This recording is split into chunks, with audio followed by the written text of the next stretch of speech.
Você sabia que a Mona Lisa foi pintada na mesma época em que o Brasil foi descoberto? Pois é, a Mona Lisa ela foi pintada lá em 1503 pelo famoso pintor renascentista Leonardo da Vinci. Já o Brasil, como vocês já devem saber, foi descoberto lá em 1500 pelos portugueses.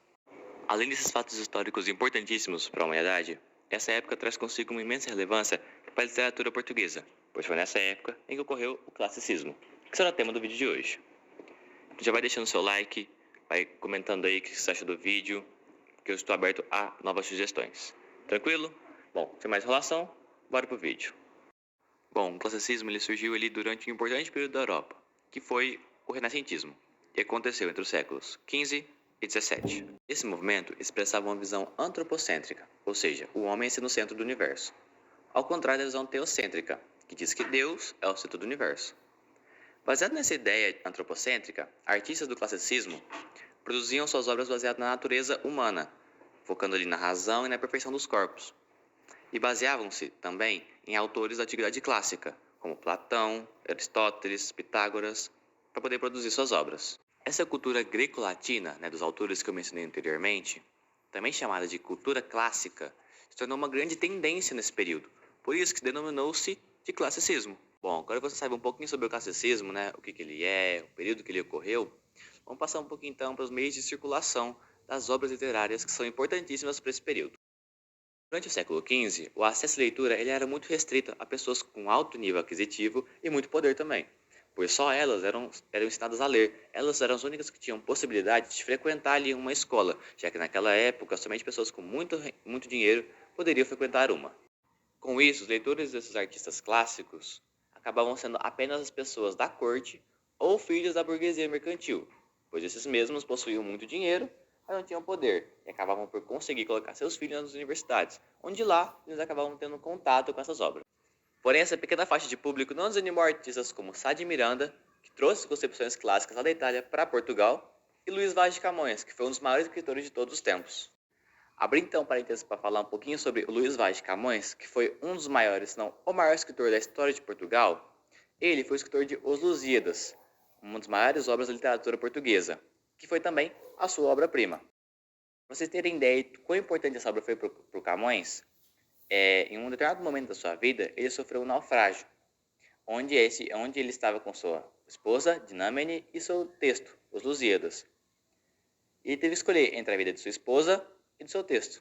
E hoje em dia vocês já sabem quem que ele salvou. Falando um pouquinho então mais sobre o próprio Camões, ele sempre foi um cara muito mulherengo, sempre gostou muito de farra, vamos dizer assim. Só que no final da sua vida, ele se rendeu ao catolicismo e ao arrependimento. Camões também era praticante da teoria neoplatonicista de amor, ou seja, onde o amor que a gente tem por outra pessoa, por sua beleza e tudo mais, paixão, é apenas um reflexo do ideal de amor perfeito, apenas imaginário. Bom, agora que você sabe quem eram os leitores, vamos então falar um pouquinho sobre os gêneros literários que eram escritos. Certinho? Vambora! As obras literárias do classicismo possuem alguns gêneros em que eram escritas. Dentre esses estão a epopeia, ode, elegia e écloga, que são todas vindas dos greco-romanos. E também tinham os sonetos, que vieram lá dos humanistas italianos.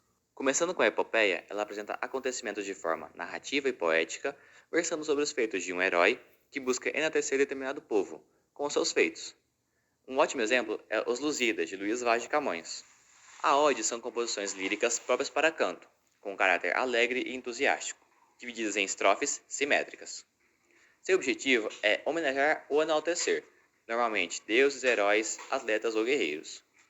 Um ótimo exemplo é a Ode aos Baianos, de José Bonifácio, aqui do Brasil. Uma menção honrosa também aos hinos, pois eles buscam enaltecer determinado povo. A elegia ela é o contrário da ode, ou seja, ela tem um caráter triste e melancólico, mas também é um texto lírico. Normalmente, ela lamenta algum acontecimento. Um ótimo exemplo é a Elegia Lírica, de Vinícius de Moraes. Passando agora para a Écloga, ele é um poema pastoril, ou seja, como o próprio nome já diz, ocorre em um ambiente de campo e apresenta pastores. Escrito em versos do gênero dramático e narrativo, normalmente apresentando diálogo, certo? Um ótimo exemplo é Fileno, de Cláudio Manuel da Costa. Bom, passando agora para o último gênero mais ou menos importante, falar um pouquinho sobre os sonetos, que vieram lá no século XIII, lá do trovadorismo, certo? Então eles são um poema de forma fixa com 14 versos, sendo eles normalmente decassílabos. Um bom exemplo são os sonetos de Luís de Camões.